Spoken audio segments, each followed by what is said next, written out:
Assalamualaikum warahmatullahi wabarakatuh. Salam sejahtera bagi kita semua. Shalom, Om Swastiastu, Namo Buddhaya, dan salam kebajikan. Halo teman-teman, perkenalkan nama saya Nadine Ainur Azizah dengan NIM 40014211032 dari Prodi Pendidikan IPA Rombel C.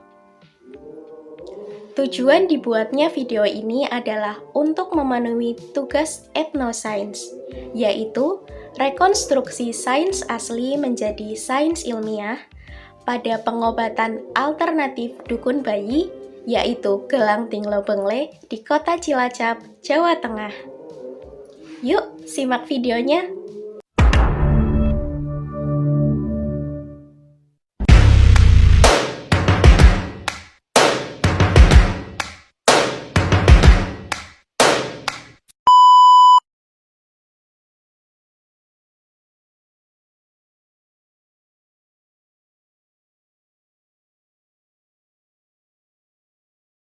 Pertama-tama kula badhe tanglet nami ibu sinten nggih? Kula namine Pujiati.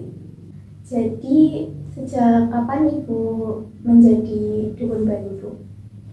Saya mulai jadi dukun bayi tahun 2018 akhir. Oh, itu turunan atau bagaimana ya, Bu?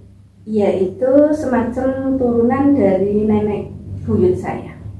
Oh, Ya, dari nenek buyut saya itu yang dulunya bekerja jadi dukun bayi. Terus ada lagi nenek saya cuma bukan dukun bayi tapi sama juga seperti jadi penolong. berarti pengetahuan tentang dukun bayi diperoleh secara turun-temurun gitu? Iya, secara turun-temurun betul. Oke. Tinglo Bengle niku sebenarnya nopo nggih? Kalau Tinglo Bengle itu termasuk secara tanaman bisa dibilang itu tanaman herbal, semacam alternatif bagi bayi, ya, bagi bayi dan perawatannya. Nah, untuk menenangkan bayi, yang namanya Tinglo Bengle nggak cuma untuk kebutuhan si bayi, juga bisa untuk semacam kita membuat ramuan jamu. Saged Ya, saged. jamu untuk memperlancar ASI.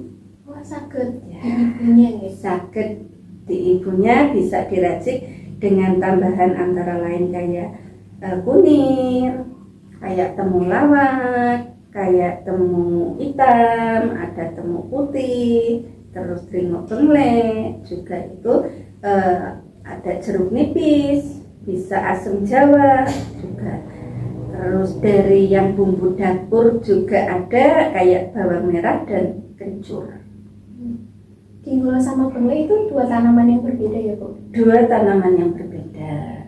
Kalau yang Tinglo itu tempat tanamnya itu di area yang lembab. Kalau yang Bengle itu area tanamnya itu di yang datar biasa tanah. Bagian yang diambil dari Tinglo Bengle-nya bagian apa, Bu? Kalau yang diambil itu yang bagian semuanya bagian umbuknya. Berarti penggunaannya Tinglo harus bareng Bengle atau saged dipisah, Bu? Itu semuanya satu jodoh. Kalau ada Tinglo satu pasti jodoh. ya. Ada Bengle ya. Kalau ada Tinglo pasti ada Bengle kayak gitu. Itu kan kalau buat bayi kan dibuat gelang ya, Bu? Ya. Kalau dibuat gelang itu berarti cuma Tinglo sama Bengle atau ada campuran lain? Itu pasti ada tambahan, dan tambahannya itu biasanya pakai benang.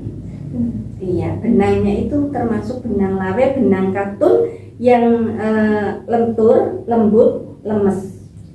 Harus pakai benang, nanti dikaitkan antara Tinglo sama Bengle baru dipakai gelang.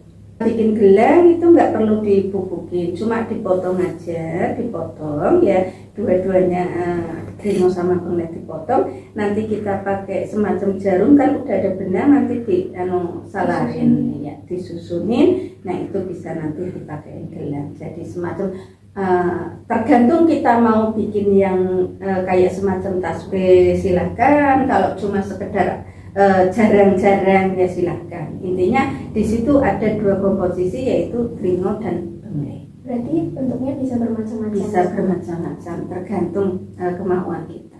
Berarti selain dijadikan gelang, bentuknya apa lagi Bu?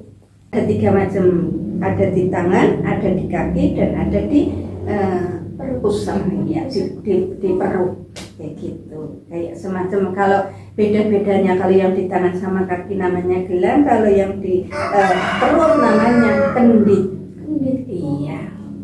Tapi itu komposisinya sama, antara lain tringo, bengleh, sama pakai benang lawe.